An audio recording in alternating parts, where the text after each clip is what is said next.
Buen día. Hoy les enseñaré a hacer una trampa para animales, usando 2 nudos simples. No, son simples. Ay. Ajá, pues ahí la tienen. Recuerden, la trampa para animales es muy sensible. Cualquier movimiento la activaría. Lo más importante que hay que recordar en situaciones como esta es estar tan calmado y atento como sea posible.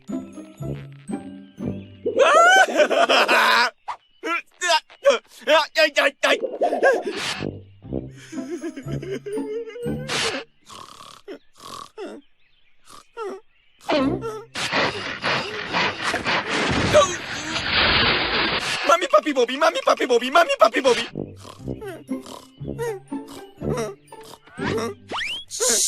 Miel. Cuchi, cuchi, cuchi, cuchi, cuchi. ¡Ay, qué fue! ¡Sí! ¿Quién es?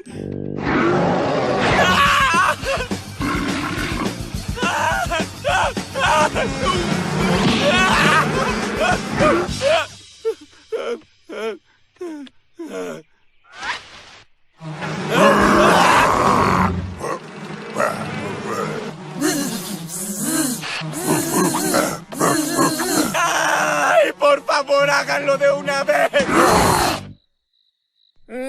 Tal vez esté exagerando con él. Tengo tanta hambre que comería una familia de conejos ahora. No exagero. Mami, papi, Bobby, mami, papi, Bobby, mami, papi, Bobby, mami, papi. Se llevan mucho tiempo afuera y la naturaleza quiere destruirlos. Pueden hacer un letrero de fuego. Ya casi, sí. ¡Ay, no! ¡No puedo con esto! Fue muy amable al dejar tantas cámaras aquí para que yo pudiera editar esto. Wobbit.